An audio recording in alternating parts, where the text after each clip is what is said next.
On behalf of Electronics, and in this video, we're going to talk about perfect competition and perfect competitors. Okay, now there are some so-called characteristics of a perfect competitor or a perfect competition. Okay, and these are as follows. Okay, number one, okay, perfect competitors are price takers.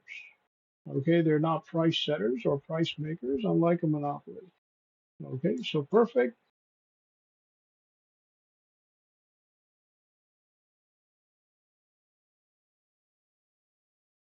competitors are price takers.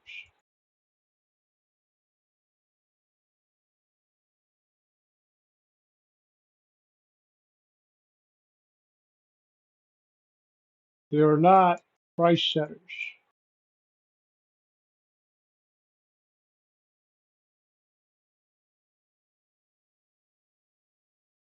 unlike a monopoly.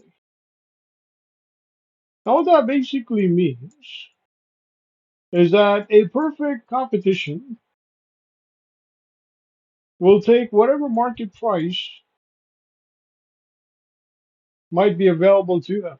Okay, so if the market prices, let's say the retail prices, the market retail prices of the goods and products they produce goes up, then they'll have to bump their prices up as well. If the market prices go down, let's say because of a recession, okay, or anything of that sort, then they'll have to bring their prices down as well.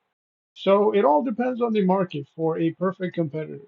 For that reason, what they do is they follow the market prices. All right, now, apart from price takers, okay, your perfect competitors also produce identical products. So they produce what we call identical products.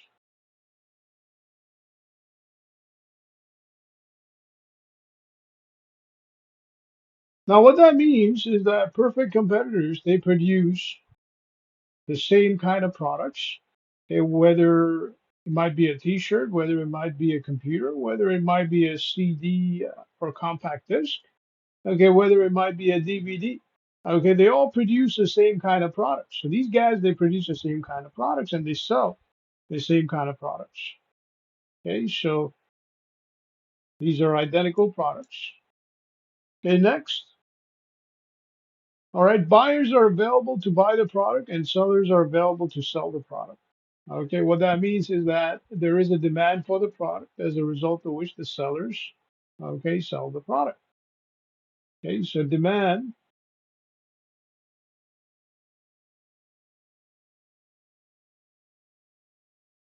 equals supply at equilibrium.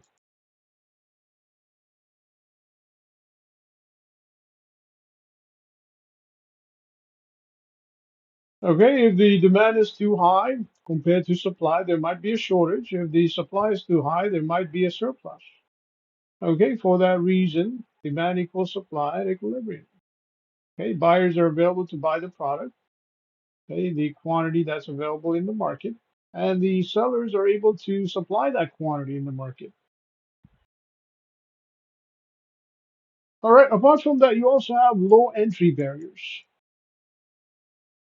Okay, what that means is there are no restrictions, there are no government restrictions, just tariffs and taxes, okay, so on and so forth.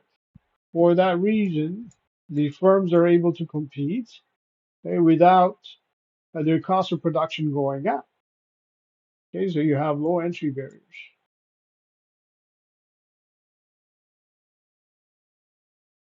okay, which means that firms are able to compete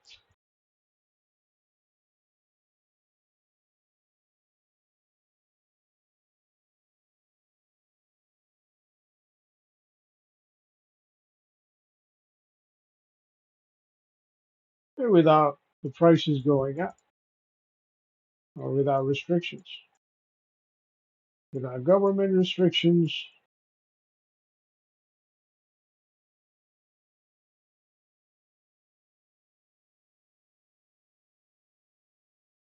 okay, such as tariffs and taxes.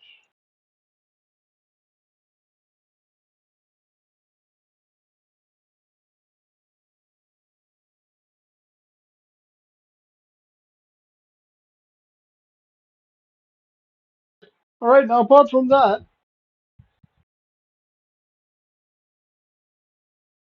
both buyers and sellers they have information about each other. Okay, in a perfect competition, okay, buyers are able to make a rational decision based on the information they might have about the seller, and the sellers are able to make a rational decision based on the information they might have about the market. Okay, so say for example, if a buyer wants to buy a product, or if the buyer decides to buy a product in bulk, okay, they might want to check the fact sheet, okay, of the firm they're buying the product from. Okay, if this is a brand, they might want to see if the retail prices will either go up or down in the future based on the fact sheet. Okay, based on their performance in the past few months or past few years.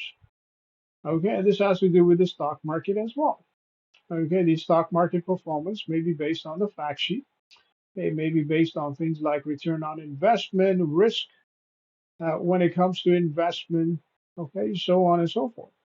So buyers and sellers have enough information. Buyers and sellers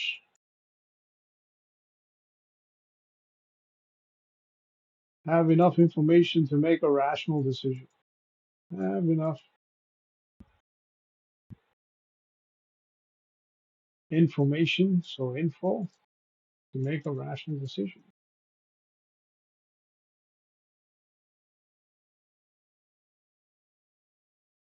All right, so that would be it when it comes to perfect competition. On behalf of V Electronics, this is Ubay. Have yourself a great day.